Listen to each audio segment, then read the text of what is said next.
Welcome, everyone, to the latest MS Hear from the Experts webinar. These webinars help people better understand multiple sclerosis. We highlight MS-related resources, plus provide tools and tips to navigate your MS journey with more knowledge and confidence. Thank you for joining us for today's webinar. My name is Gabrielle Vito, and I've got the privilege of being your moderator for today's broadcast. I'm a longtime volunteer with MS Canada and a person living with MS myself since my own diagnosis way back in 1996. Now, I'd like to start with our land acknowledgement. MS Canada would like to acknowledge that we are on the unceded and ancestral territory of the First Nations, Inuit, and Métis people across Canada. These nations have cared for this land from the oceans to the mountain peaks for thousands of years and continue to do so today. We thank them for their continuous care and for the opportunity to host this session today. At MS Canada, we're committed to learning from and working with Indigenous peoples to care for the land that we all call home. Now, before we get started with today's presentations, let's briefly go over a couple of housekeeping items. Your microphones have been muted. This session is being recorded and will be available soon on our website from the informative videos on MS page, and a Facebook Live recording will also be available. If you have a question, please type it into the chat box at any time, and we'll try to get to as many questions as possible, and that'll be following today's presentations. We kindly ask that your questions be general in nature so that everyone can benefit from the discussion. If your question is of a personal nature or specific to your own situation, we do recommend that you follow that up with your own healthcare team or contact someone in the MS Knowledge Network who may be able to help you specifically. Please note that MS Canada does not approve, endorse, or recommend any specific product, therapy, or service. But instead, we're here to provide information to assist individuals in making their own health and wellness decisions. Plus, today's views and opinions expressed in the presentations are those of the speakers and may not necessarily reflect the views or positions of MS Canada. Now, please note that during this broadcast, a couple of pop-up polls will appear. We'd ask you, if you're able, to please respond to each of them. These are anonymous, and the information in them will help MS Canada better understand your experience and the impact that we're having on the MS community. And your feedback really does help in shape these presentations going forward. So we've got two presentations today, and we're going to dive right into the first one. I'm pleased to introduce the first of today's experts, Dr. Jennifer Graves. Dr. Graves is a professor of neurosciences and vice chair of human clinical research at UCSD. She's the division chief of neuroimmunology and directs clinics at UCSD, the San Diego VA Hospital, and the Rady Children's Hospital. She completed an MD and PhD in biophysics at the University of Texas Southwestern. She trained in neurology at the University of Pennsylvania, receiving the Arthur K. Asbury Award for Clinical Excellence. She completed 2 fellowships in neuro-ophthalmology at the University of Pennsylvania and in multiple sclerosis and clinical research methods at the University of California, San Francisco. Dr. Graves' current research focuses on the role of biological age on neuroinflammatory disease expression and the development of wearable sensors to instrument the physical exam for 21st century neurological vital signs. I want to learn more about that. She leads the Neurosciences Clinical Trials Research Unit and collaborates with and serves as an advisor for the Stanford Stem Cell Clinical Center SERM Alpha Clinic. And she currently is the North American editor for the Multiple Sclerosis Journal. We're very glad to hear from her today. Welcome, Dr. Graves. Thank you so much for having me and have the opportunity to talk about brain healthy aging and how we can counteract the negative effects of aging with brain healthy lifestyles. So as an overview, I'm going to review with you patterns related to chronological age in MS as relates to relapses and non-relapse related disability accumulation. I'm going to distinguish for you biological from chronological age and evidence that progressive MS is an aging-related disease and that both normal aging and accelerated aging from the MS disease process may be contributing, and how this makes it so important to optimize for younger biological age with brain-healthy lifestyle and xenotherapeutics.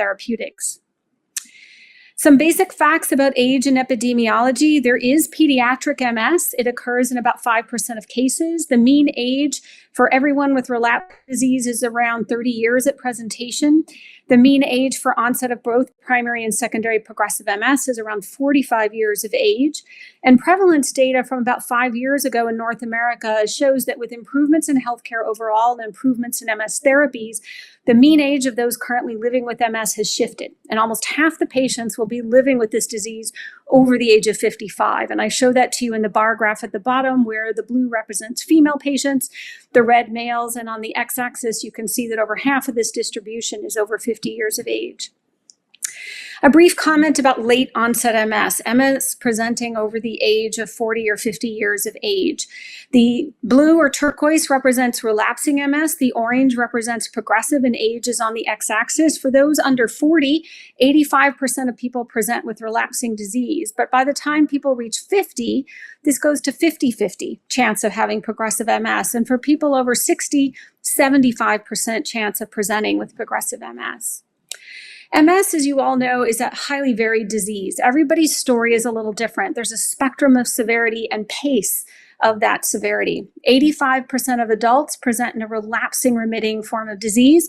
99%, or I would argue based on my experience, 100% of children present with the relapsing remitting phase. The classic graph depicting disease course in MS is on the right-hand side. The dark black line in the middle represents clinical disability, the first upward deflection, the first attack of MS. And then on the far right-hand side, in a progressive form of MS, is when you see the cessation of remittance and slow, continuous development of disability. When I was first training over 20 years ago, I thought the most important time variable on the x-axis was disease duration, that MS started and then you went through this graph. But as we'll be talking about in the next few slides, the most important, let's see, I think the animation isn't working. There we go. The most important time variable is actually age, and that relapsing remitting disease is a youthful form of MS, and the progressive forms are aging-related forms. So here are 3 important bullet points about MS across the lifespan. Pediatric MS is almost exclusively relapsing remitting with high relapse rates. Reproductive lifespan milestones, including puberty, pregnancy, male hypogonadism or low testosterone, perimenopause, influence risk and phenotype. And lastly, aging of the immune and nervous systems may be key to understanding the phenotype, pathophysiology, and ultimately treating progressive multiple sclerosis. So just a few more points about youth living with MS. In the upper bullet point on the left-hand side, there are higher annualized relapse rates, 3 to 5 times higher in kids versus adults. Mark Gorman showed this in Boston about 15 years ago. At least 1 relapse per year in kids. For adults, 1 every 2 years. In recent clinical trials, this difference has been even greater, about a 5-fold difference in relapse rate. Judah Gartner looked at intermediate age groups of 18 to 20-year-olds, 20 to 30-year-olds, and they have an intermediate relapse rate.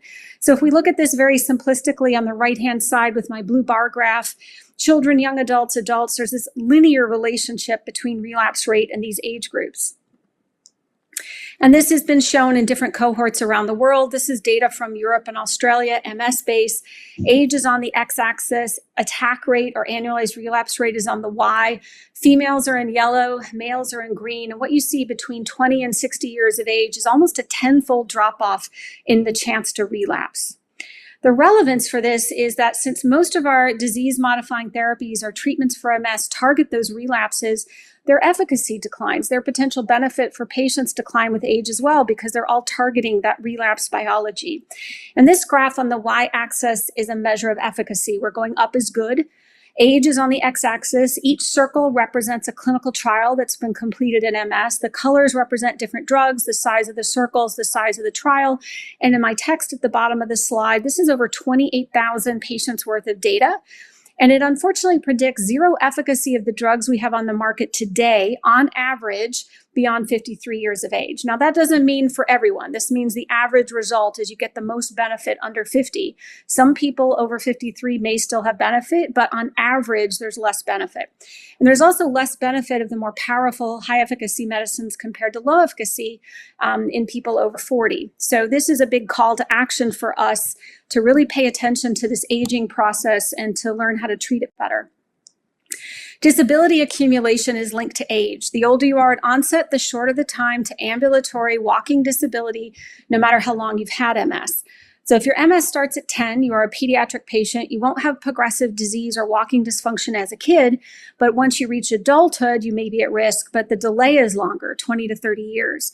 If your MS starts at 40, 45, 50, that delay is shorter, 5 to 10 years before you might see signs of disability.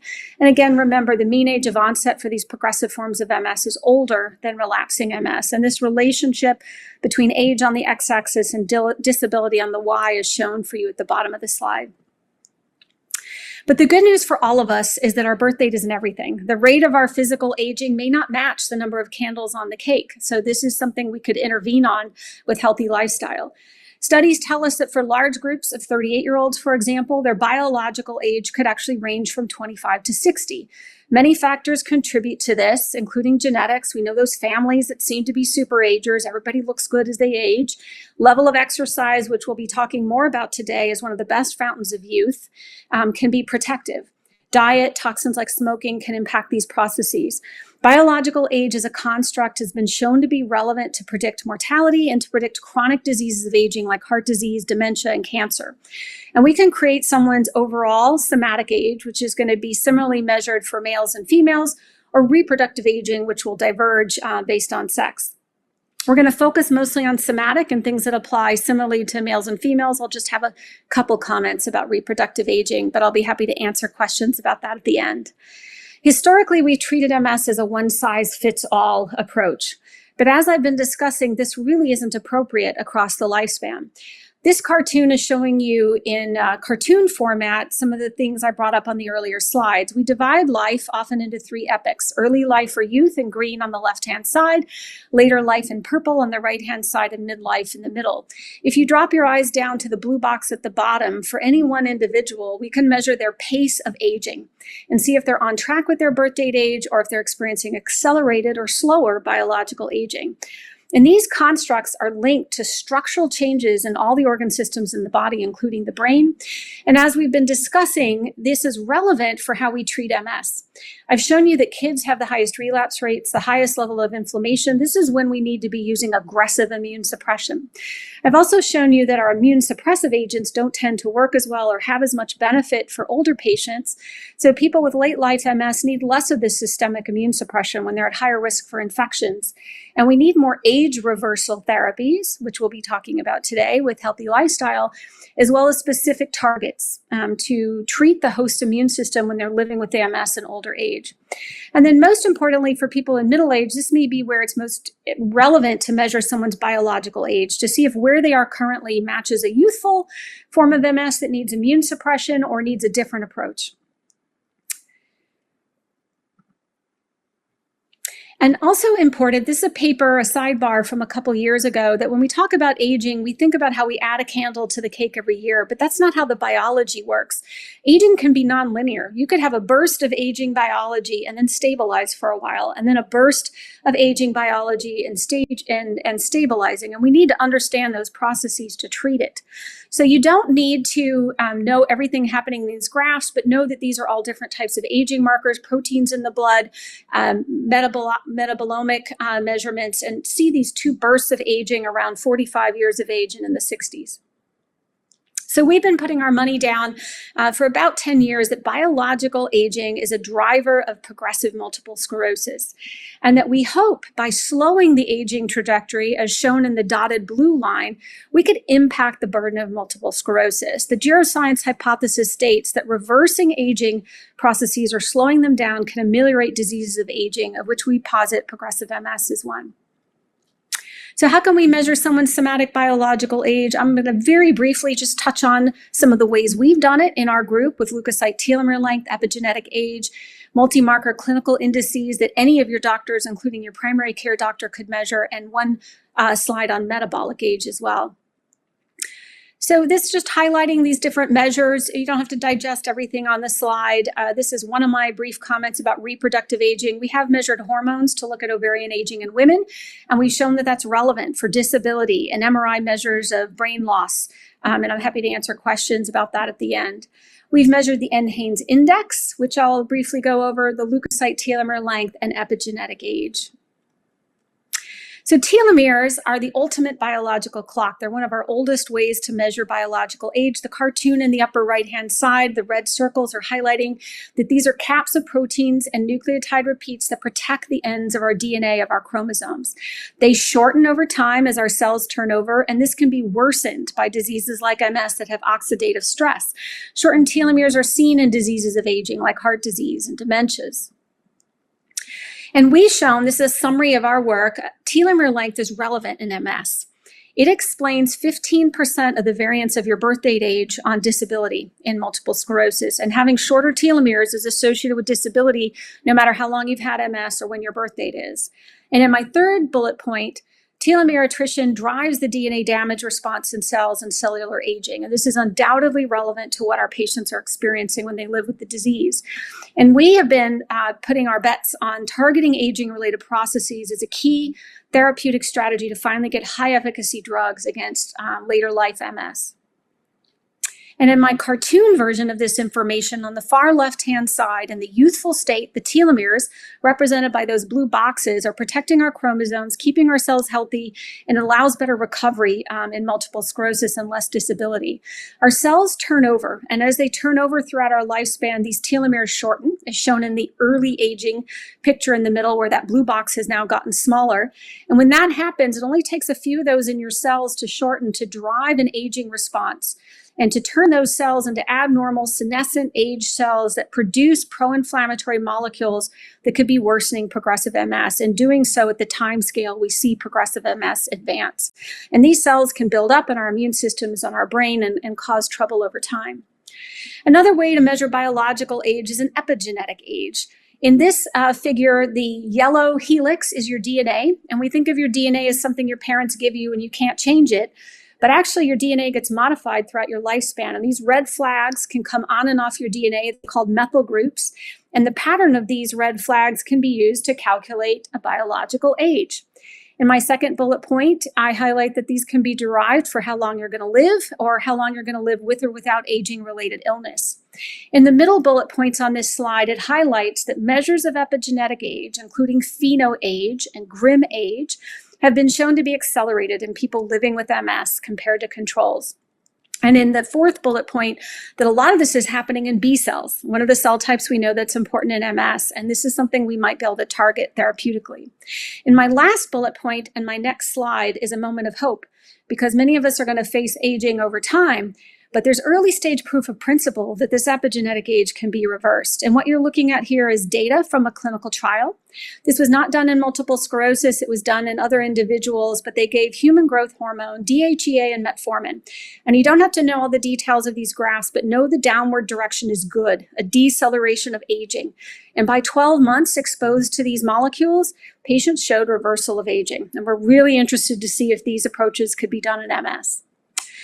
And I want to talk to you about pediatric MS and aging. So kids shouldn't have any aging. Teenagers shouldn't have any aging. And if we really want to know if MS can accelerate aging, we decided to look in this population.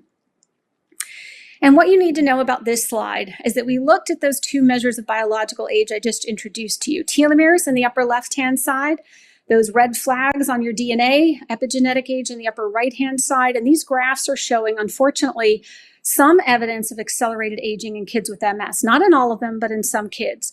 In the graph on the left-hand side, the turquoise color represents the kids with MS, the red controls, and the fact that that blue curve is shifted to the left means that telomere length was shorter in the kids with MS. Highlighted for you in the red circle in the table on the right-hand side is a 3-year older epigenetic age in kids with MS. Also, we can measure people's biological age using routine things like blood pressure that we can measure in the clinic. This is the NHANES Biological Age Index. It's something that even a primary care doctor might be able to measure. You don't need a specialized research lab. We measure lung function, blood pressure, liver function, kidney function, to look at your overall, all the organ systems in the body's biological age. And in this pilot control of people living with MS, in the blue box on the left-hand side are people with MS, in the green box are controls. What you can see in this box plot, as well as in the text on the right-hand side, in the box plot, the negative direction is a deleterious, older biological and chronological age. And 3 things to take away. MS patients, on average, had older biological age than their own birth date age and then the controls. But in both groups, if you look at the whiskers on that plot, there were 10 to 15-year extremes in both directions. And there were MS patients with younger biological age. And we found in those patients, they walked better and had better thinking. So this gives promise that by manipulating biological age, we can improve outcomes in MS. And this brings up the topic of xenotherapeutics. So we're all going to face this aging process and the accumulation of these misshapen older cells that put out pro-inflammatory molecules. But xenotherapeutics could interrupt this. And we have an entire field of aging that's been working on this that we can harness for multiple sclerosis. Xenotherapeutics can be divided into 2 categories: xenomorphic, that change the behavior of those cells, and xenolytics, that try to remove them. These can be small molecule pill drugs, cell-based infusions, but the next couple slides I'll emphasize that even things we have now, lifestyle factors like physical activity, exercise, and diet, could impact this process. So our collaborator, with whom we've measured telomeres for a number of years now, after 20 years of research, has found that the best fountain of youth is physical activity and exercise. Through multiple pathways highlighted here, you can protect your telomeres and maybe even lengthen them. And even for people living with MS for whom treadmills and regular bikes may not be feasible, using arm bikes, recombinant bikes to get your heart rate up could be helpful. And we'll be discussing this more later in the additional talk after mine. Diet could also be important. These are pictures of the Mediterranean diet, lots of olive oils, fish, healthy fats. This is a forest plot. And if you're not a statistician, don't worry. All you need to know is that those gray boxes to the right of the vertical line means a beneficial effect of the Mediterranean diet on people's biological age. And we started a collaboration with Mount Sinai School of Medicine with Dr. Ilana Katsan and Jim Samowski and their cohort there, looking at telomere length based on the Mediterranean diet in MS. What you're looking at in this graph is Q1 through 4 are different degrees of adhering to a Mediterranean diet. Q1 is the worst, and they have the shortest telomeres. And even having a moderate Mediterranean diet helps protect telomeres in people living with MS. This is data, a paper led by Johns Hopkins University and a colleague, Dr. Fitzgerald. This is looking at data from 2 different clinical trials for a ketogenic diet in the upper left-hand side and an intermittent fasting diet in the upper right-hand side. And what you want to see is in both of these graphs, we're comparing baseline to the end of these clinical trials of these diets. And those lines sloping downward to the right mean the metabolic age in these individuals, metabolites in their blood, was improved with these diets. Now, sometimes we can mimic diet with drugs, for example, the diabetes drugs. This is metformin, one of our older diabetes drugs. You do not have to learn everything happening in this cartoon. Just take away that this diabetes drug acts on multiple cellular receptors and pathways and ends up impacting age in many ways. Those orange ovals at the bottom of the slide are all the different ways to measure biological age. The 2 blue arrows highlight the telomere attrition and epigenetic age that I've introduced to you. And then the other hot topic are the new diabetes drugs, the GLP-1 drugs that are used for diabetes and also used for weight loss. There are a number of studies looking at whether or not these drugs are going to improve brain health through these pathways, including reversal of biological age. And I highlight for you in the blue arrow that there are trials ongoing of these GLP-1 drugs in people living with MS on top of their typical disease-modifying therapy. Senolytic therapies, very briefly, exploit the features of these senescent cells that identify them as age cells to remove them. This is a cartoon on the right-hand side of an age cell. Highlighted for you in the red circle are these green receptors that stick out in the membranes of these cells and identify them as senescent. And in my final bullet point on the left-hand side, vaccines are being designed to try to remove these cells for people. Another way to get rid of these cells is to go after how they escape cell death. So these cells should be killing themselves instead of hanging around and causing problems, but their unique features There we go. Their unique features are highlighted in the circle in the upper right-hand side. These are cellular pathways we can target to trick them into killing themselves and getting themselves out of the way and making way for healthy cells. And then last topic I'll bring up is heterochromic parabiosis. This was a set of experiments first done in animals, but I'll show you some people are even trying this in humans to give young blood literally to older animals to see if that improves their ability to repair. So this was an experiment where, it might make you feel a little uncomfortable from an animal standpoint, but they sewed together the vascular systems of young and old animals. And if they damaged myelin in the middle of the cartoon, but they gave young blood to the older animal, they repaired better. And this highlights a topic from a TV show from about a decade ago, Silicon Valley. I'm trying to advance forward here. There we go, where the CEO in black on the right-hand side hired an intern for the sheer purpose of taking his young blood. Now, this is where the people in our labs get a little nervous when we show this slide. And it might mean that these guys have had it right all along, that young blood provides some type of youthful longevity benefit. And this sounds like science fiction or fodder for television, but this actually is a clinical trial that's ongoing in Alzheimer's disease where they're taking young plasma and giving it to older Alzheimer's patients. And interestingly, in this case, they're exercising the young people before they transfer the blood.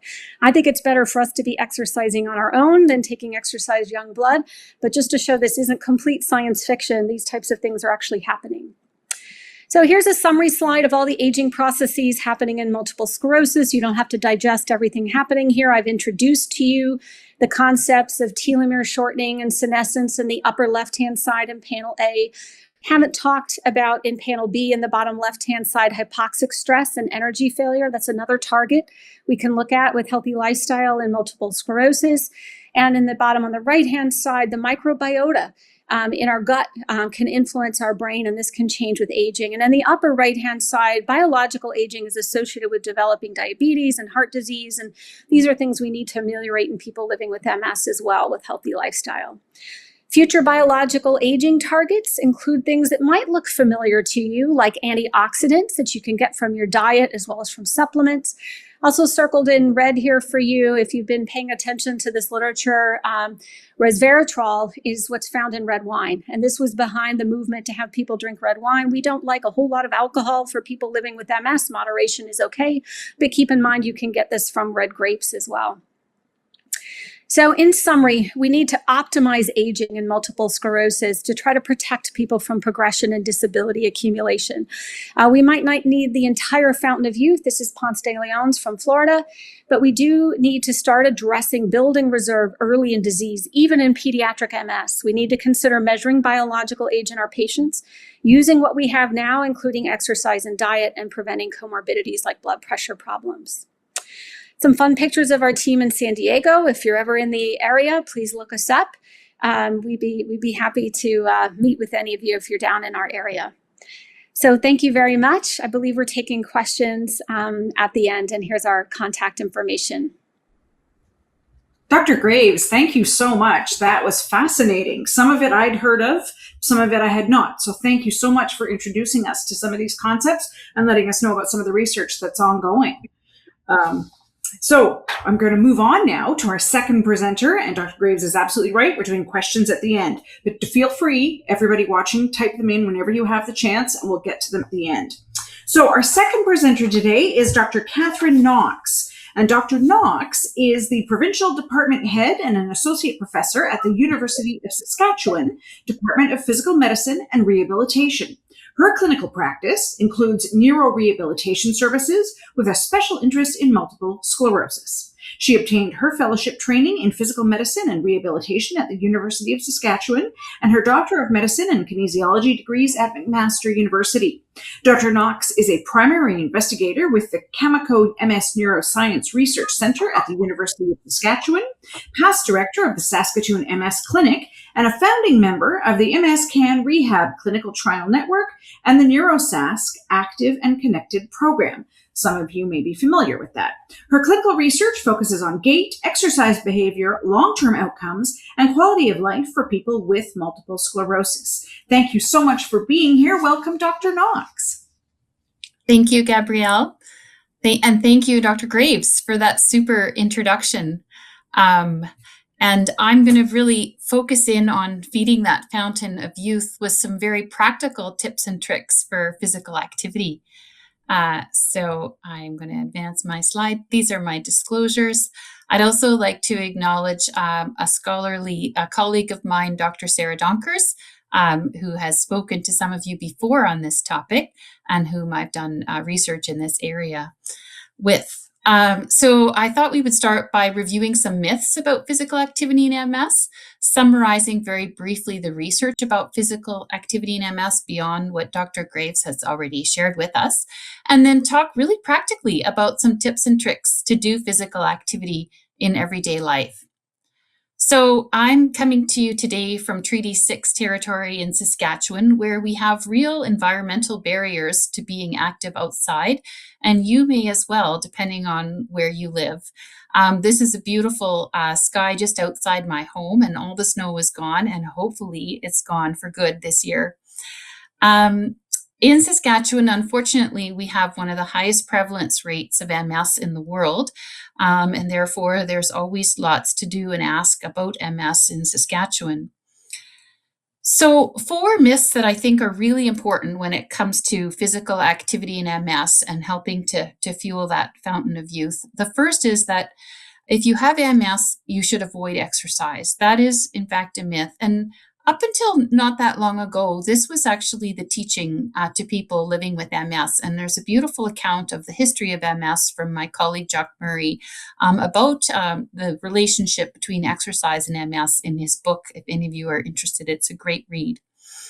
The second is that physical activity will cure MS. And so sometimes, with this hope for all the benefits that physical activity can have, a person can become a really aggressive exerciser or, really feeling that they've made their MS go away with exercise. And although it has many benefits and can moderate the aging as well as the disease process potentially, it does not make MS cured. And I think that's important to have realistic expectations about what exercise will and will not do. The third myth is that MS symptoms improve right after exercise. So, in fact, that is not the case. A lot of the time during exercise and immediately following or for a while afterwards, a person might experience worse MS symptoms, worse fatigue, potentially worse pain, or worse weakness right after exercise. And I think it's important to think about exercise as an investment in the same way that you would invest in your retirement savings or your education savings. It hurts a little bit when you put that money away, but in the long term, it's an investment that's going to provide you benefit by helping with that positive disease course and investing in your health. The fourth one is that for exercise to help, it must be vigorous. And we know now that that's not the case. Although there are benefits to vigorous aerobic and other vigorous physical activity, to benefit from physical activity, it doesn't have to be vigorous. So what are those benefits for physical activity? So in the long run, it can help manage MS symptoms and minimize their impact. It is associated with improved mood symptoms, less pain, less spasms, less constipation, less fatigue, better sleep, and improved quality of life.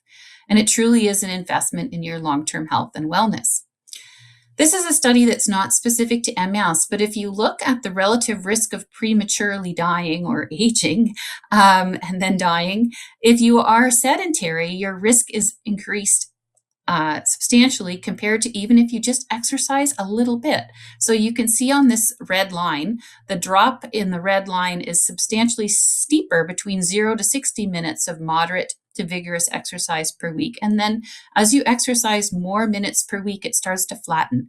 So it's that difference between being sedentary and exercising even just a little bit where you can make the greatest gains.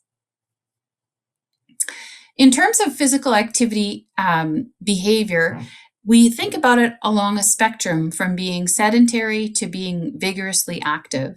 And as I mentioned before, even just moving from that sedentary to the light to moderate intensity range can afford benefits. So what does the research tell us about physical activity in MS in a nutshell? So we know that in animal models, high intensity aerobic exercise clearly promotes remyelination. When they deprive animals from the ability to exercise, the remyelination in these animal models of MS after they're sacrificed is clearly not as robust as the animals who are provided with unlimited opportunity to use a running wheel.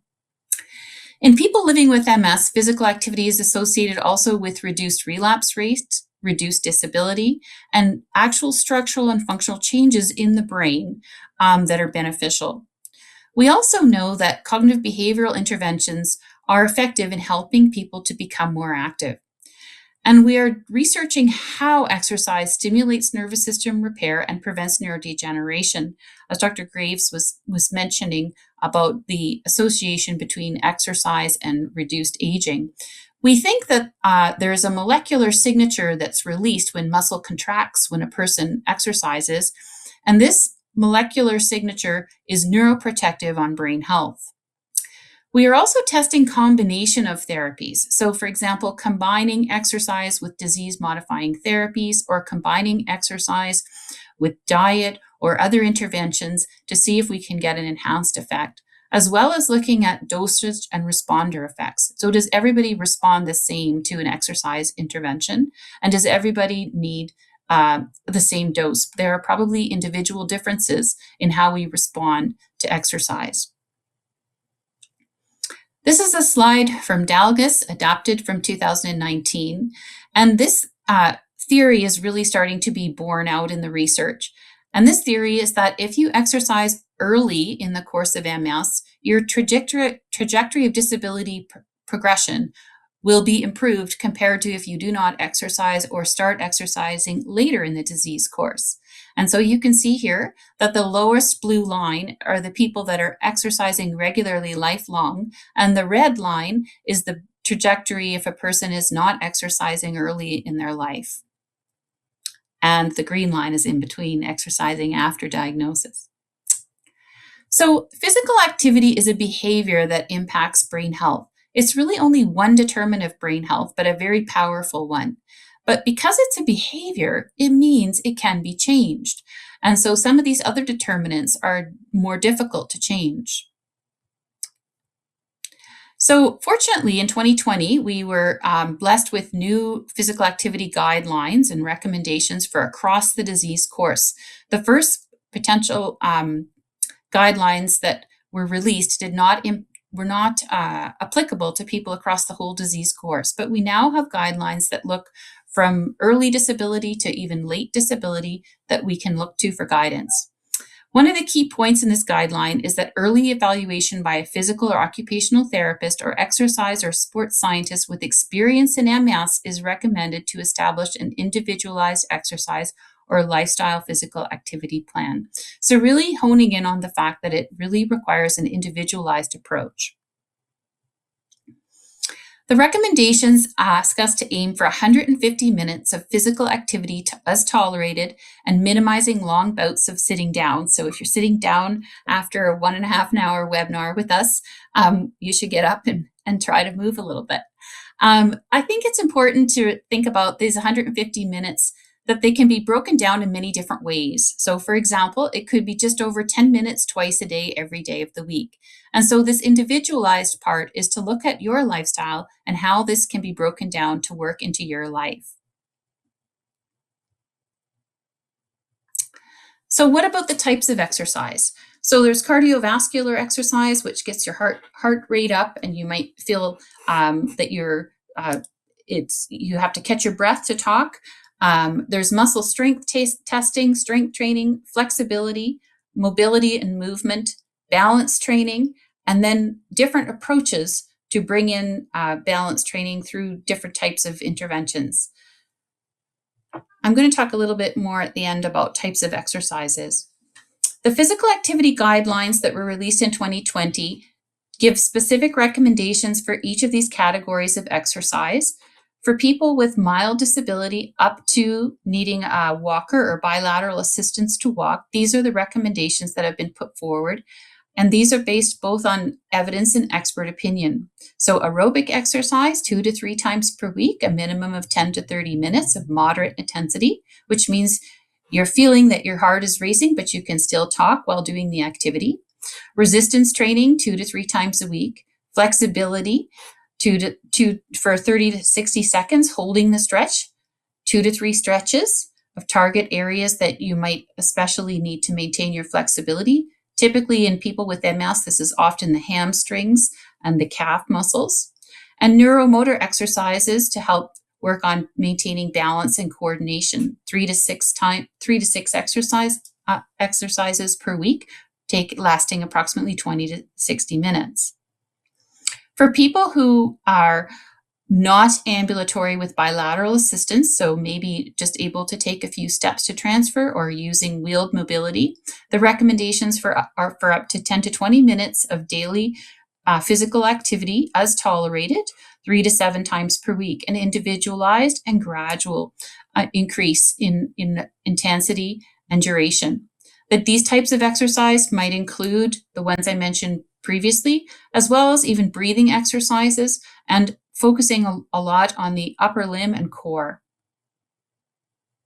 So some of the tips and tricks about staying physically active with MS is that it doesn't have to be fancy. And you can take in a variety of options to get those 150 minutes of lifestyle physical activity. To find a balance across the weeks, to use the behavior change strategies, and I'll go into a little bit more detail about those, and to remember that anything is better than nothing. So in terms of it doesn't have to be fancy, you don't have to invest necessarily in an expensive membership or expensive technology, although some of these avenues can help motivate a person to be active, it's not necessary to be active. And I think it's really important to remember that. So I tell my patients to look at very simple solutions within their own homes, especially if there's environmental barriers to getting somewhere else, such as walking or marching in place. And this combines both neuromotor activity with aerobic and range of motion exercises. Sitting to stand. So as we age, this ability to maintain independent sit to stand is one of the predictors for maintaining aging and staying in your own home as you age, aging in place. So with exercise, if you integrate this task-specific training of sit to stand, then you will likely be able to maintain that activity for longer as you age with MS. And it's important to make it fun and integrate it into your already existing routines. So for example, getting up from breakfast, building in extra movement around that time of day, taking in the mail, standing to dress. One of my most favorite conversations I've had with a patient is in Saskatchewan. We have something that we call the Sask pole. And in this little photo here, you can see a white pole beside the bed. It's not a dancing pole, but it can be used to promote physical activity, whereby a person can use this pole to increase their time in standing or practice safely sit-stand to transfer types of exercises using the pole.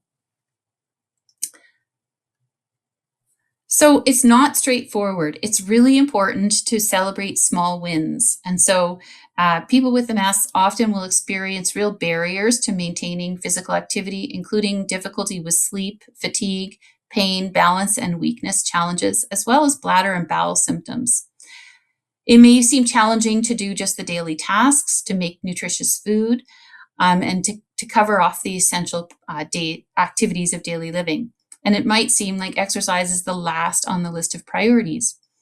It's helpful to take a diary and write down the things that you think are the potential triggers that stop you from starting an exercise program, and start there and ask for help. Ask for help from your healthcare provider and from exercise specialists who can help you start breaking down those barriers.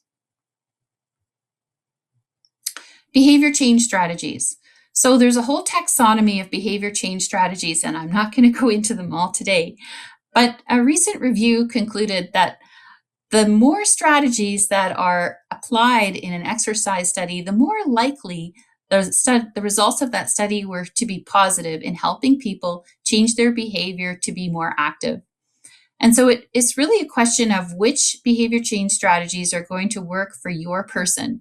And so some examples of these are goal setting, realistic, smart goal setting, barrier identification and problem solving, prompting, and this can be done in multiple ways, such as using an alarm system or an app or sticky notes, self-monitoring using a diary.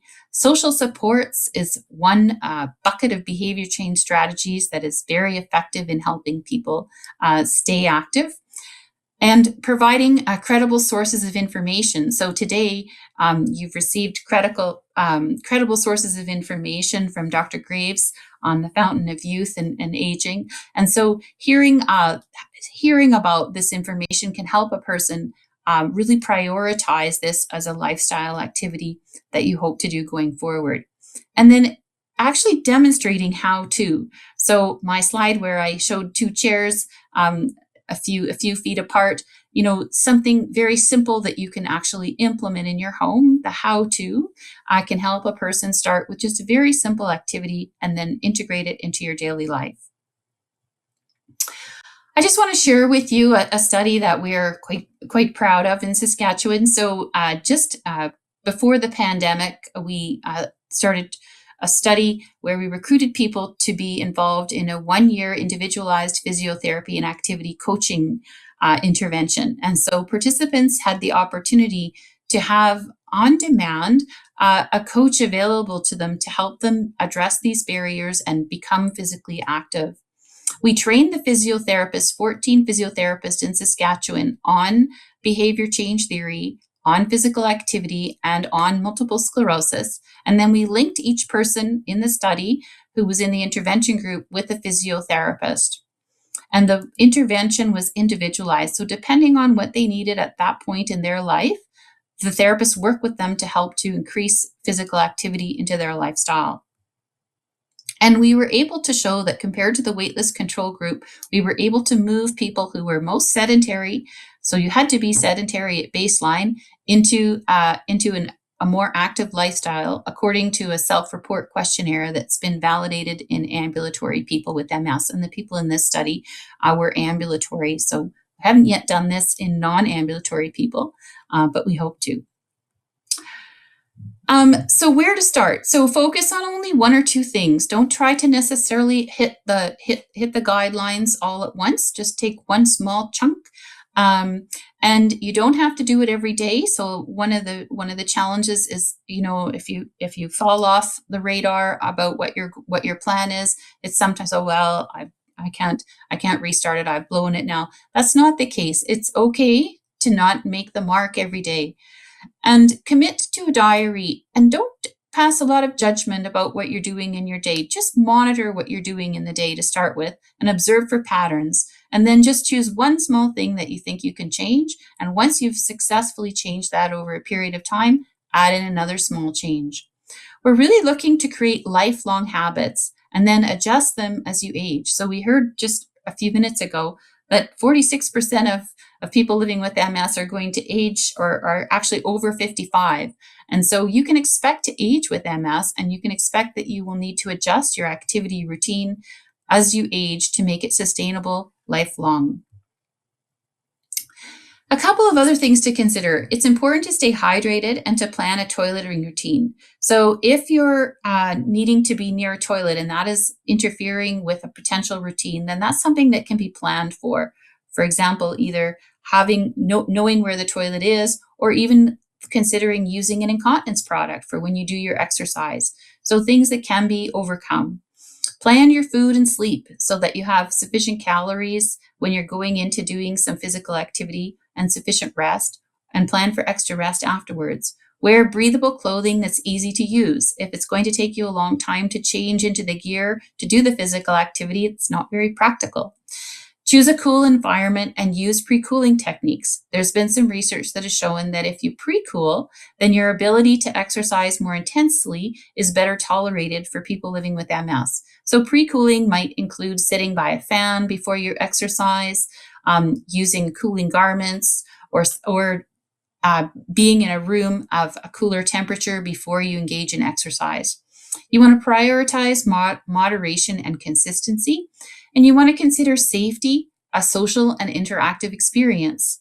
And so when we talk about safety, sometimes, as I mentioned, after exercise, you might feel more tired or more fatigued. Your foot drop might increase. Your ability to clear your leg might be more difficult. Your ability to do a transfer might be more difficult. But it's worth doing the exercise and then planning for the extra support after exercise to be able to fit in that into your life. So, for example, using an additional mobility device or having a transportation option that doesn't involve walking after exercise. And keeping it interactive and fun and social. And that brings me to talking about our NeuroSask Active and Connected program, which some of you may already be part of. But just as we went into the pandemic, many of the community exercise programs were closed and people couldn't access their regular support system and community programs for physical activity. And therefore, we launched an online seated program for physical activity led by a neurophysiotherapist, as well as a communication engagement platform where we talk afterwards once a week on self-management and symptom support for living with chronic neurological conditions. And so this program, we're very excited to share, is still running now 5 years later. And we welcome anyone to join us. It is free. And we share a lot of bad jokes sometimes and good fun. And it's not for everybody, of course, because not everybody has access to the internet.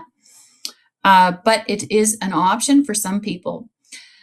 We have also, at the request of participants in the NeuroSask program, pre-recorded some of our sessions that focus on different areas. So you can see here we have pre-recorded sessions that are focused on general movement, core and reaching, stretching, cardio, resistance training, lower body exercises, and also specifically foot exercises.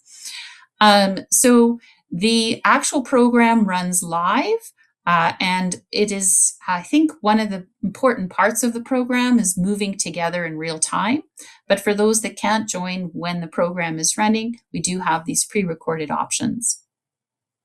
There's lots of different resources available to people living with MS, and I understand that after this webinar is over, my slides can be made available so that you can explore these resources yourself if you like. MS Canada has some wonderful links.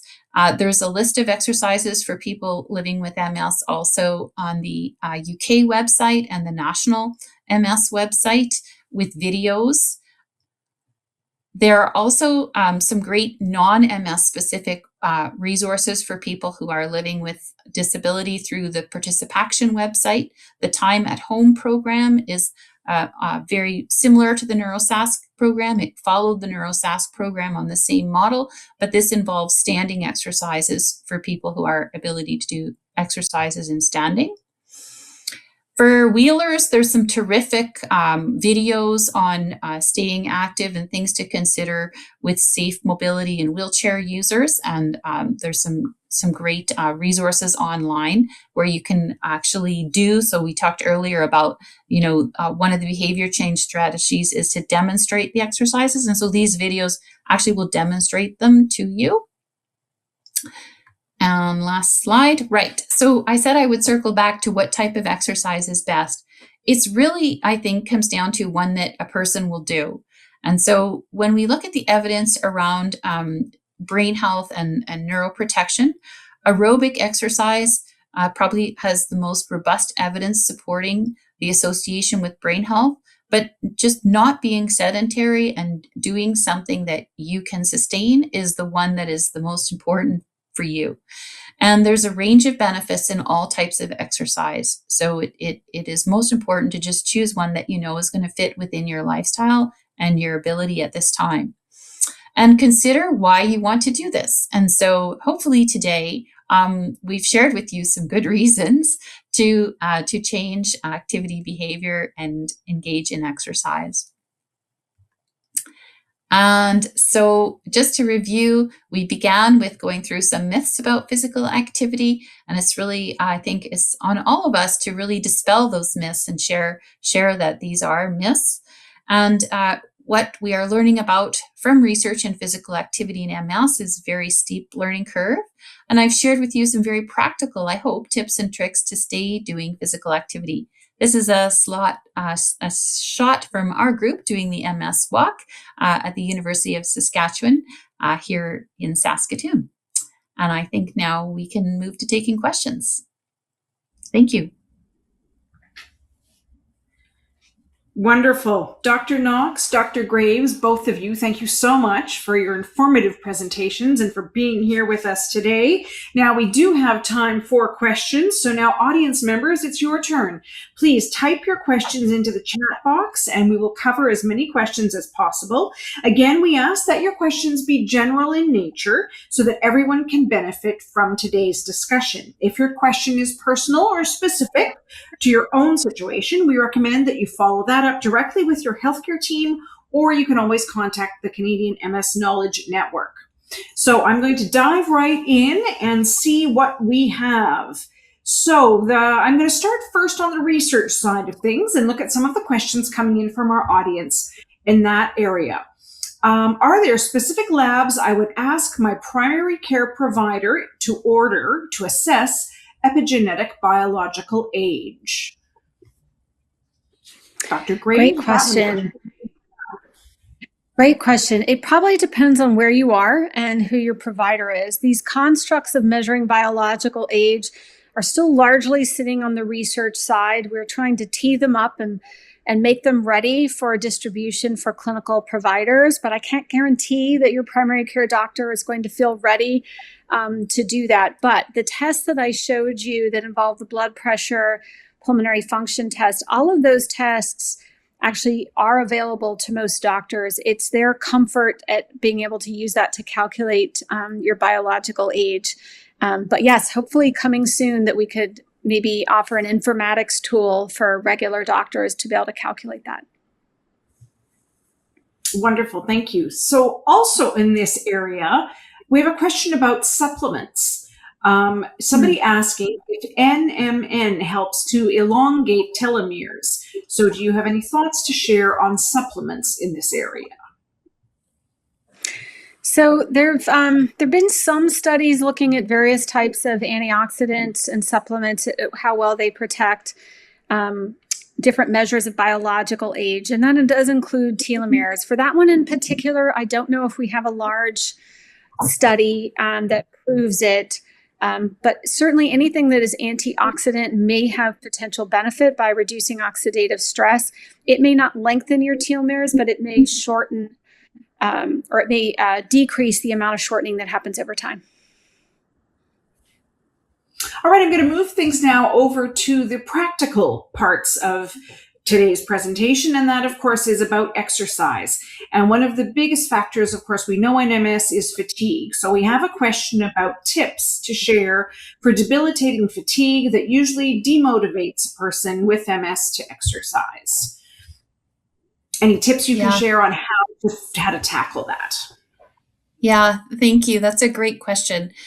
So I would probably just start with diarizing your fatigue. So when is it worst over the course of the day, and look for patterns.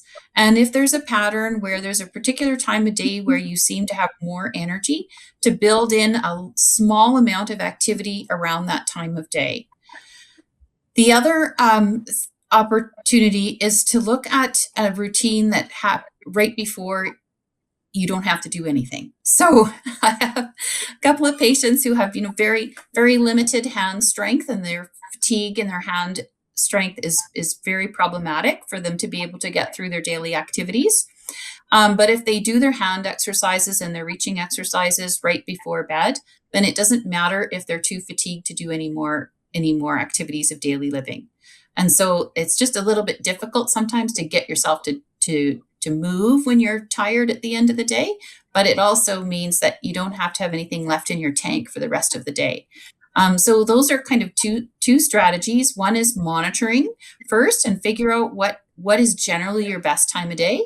And another strategy is, even if you can just do a little bit at the end of the day, that's money in the bank, and it's okay if you have nothing left afterwards. Wonderful. Thank you so much. All right, I'm going to go back to a drug question. This one is on metformin. Is metformin being regularly prescribed in individuals who have MS? And if so, what's the average age or point of disease progression that this is seen? Great question. I don't know that any organization has formally endorsed, whether it be a regulatory organization or an MS support organization, the regular prescription of metformin if that's the only reason you're using it. But for my patients who live with MS and diabetes, I certainly encourage them to consider it, given the potential benefits that have been seen in animal models and the fact that there are ongoing clinical trials showing interest and it would be indicated for their diabetes.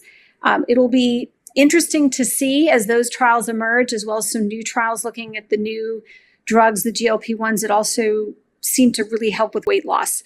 One thing we didn't touch on in detail today is that weight loss or maintaining a healthy weight could be very important in MS, not just because the overall physical benefits in reducing things like heart disease and blood pressure problems, but there is some interesting biology in the kind of hormonal activity of body fat and the brain, as well as some interesting data even outside the world of MS about body weight and effects on brain volume over time. So it'll be really interesting to see whether the new drugs or metformin will be what ends up rolling out into MS clinics.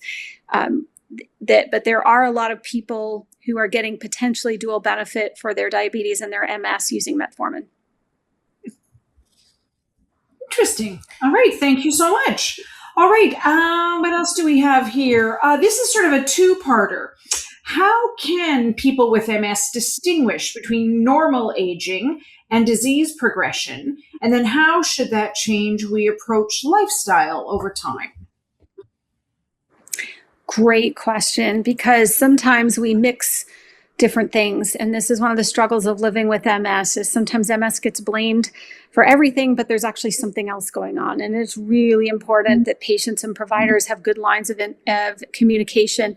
I have a good friend from Johns Hopkins, Ellen Mary, who calls it progression independent of MS, where walking function is changing, but it's actually related to knee issues or hip issues or another condition, heart-related problems. So it's very important that we're looking out for other things and we don't always blame MS because we might be able to reverse some of those other things.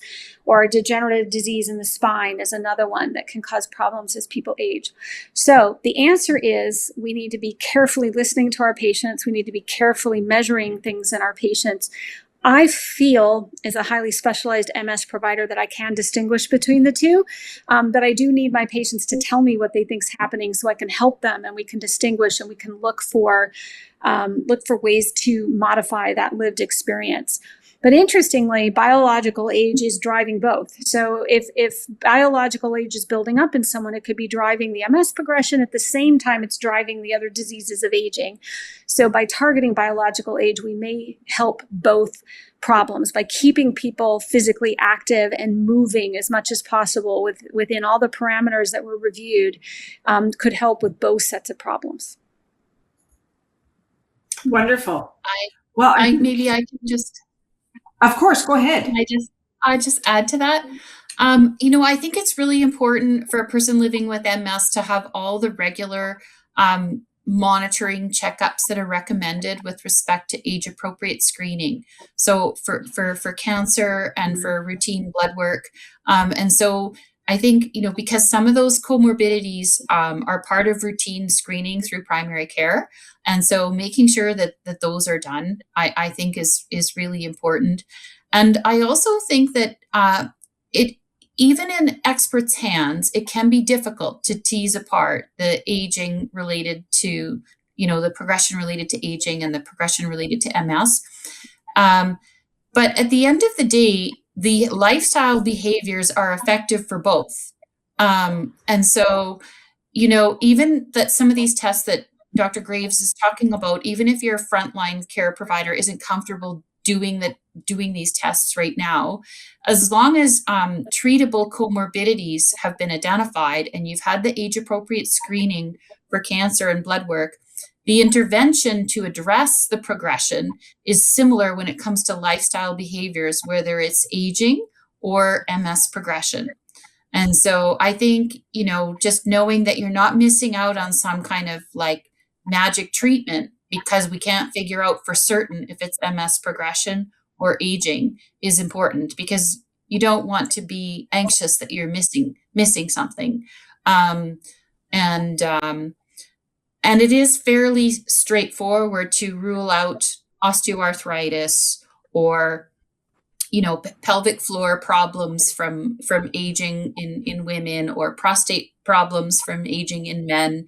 And these things are actually, as Dr. Graves said, quite straightforward for a healthcare provider to figure out if a patient can provide a history about what is preventing them from doing what they want to do. Great advice from both of you. Thank you so much. The next question here kind of ties back into exactly this area. And this person is asking for advice for people with specific wording to use when describing symptoms, either to a primary care or a specialist. Go ahead. Yeah. I mean, just use your own words and describe what you're feeling. It would be what I would say.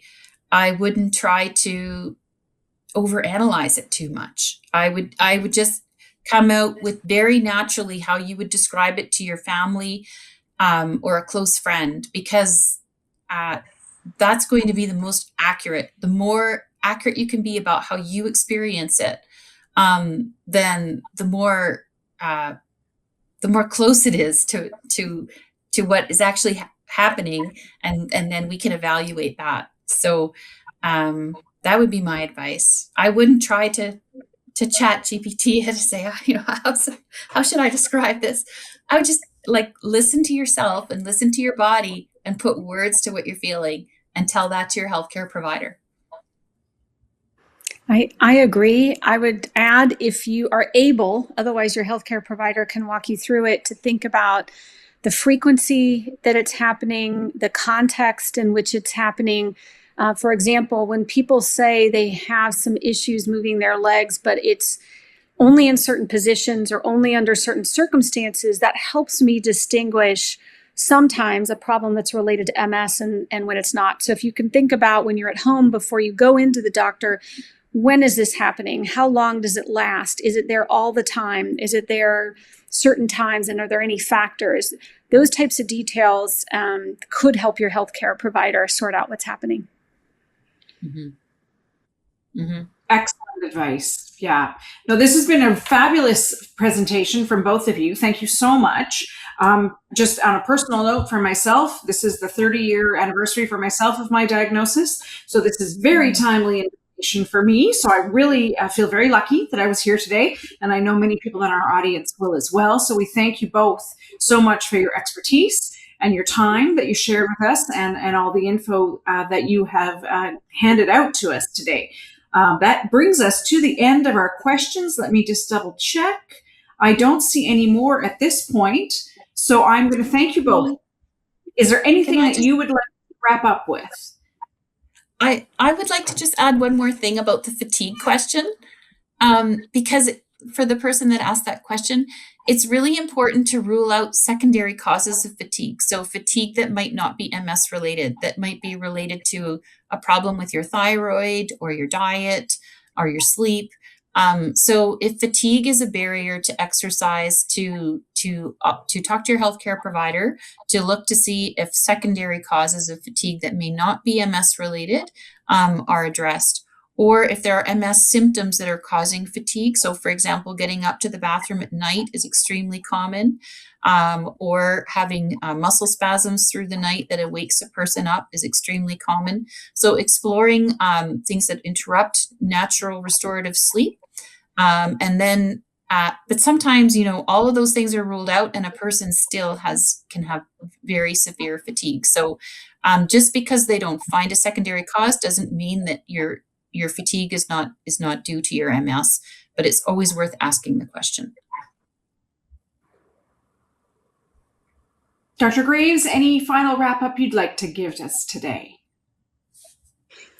I think I'd like to end on, points of hope. It's never anyone's fault if their MS progresses. And if some of these lifestyle things are challenging, we get it and we understand. But I think there is a lot of hope in some of the concepts that we covered today, both in the chance to finally go after high efficacy approaches against progressive disease and the chance to achieve some of these physical activity goals, regardless of where you are in MS, and the chance to feel better and the chance to feel supported. So I like to end there that I think a lot of these topics that we covered today bring hope to the journey of MS. Fantastic. Thank you both so much for your time today. Dr. Knox, Dr. Graves, take care, both of you. All right, well, that brings us to the end of today's presentations. So today I'm going to wrap things up and give you a couple of reminders before we go. First of all, we want to remind you how you can connect with our MS Knowledge Network. It is staffed by trained navigators who provide consistent, quality information and support. Connect by phone, email, or live chat through the MS Canada website. Navigators are available Monday to Friday from 8 a.m. to 8 p.m. Eastern Time and can provide assistance in both English and French. And we want you to be a part of the MS community, so we encourage you to get involved with our programs, our services, government relations, and volunteer opportunities. Together, we can take action to create a future free of MS. To find out how you can take that action, again, you can check out our website, and that is mscanada.ca. If you have any questions about today's presentation or any of our education activities, please reach out to the education team. You can reach them via email at education@mscanada.ca, or again, visit the website. mscanada.ca has all the info. So on behalf of MS Canada, I'd like to thank you for joining us today for today's presentations. Take care. Bye-bye.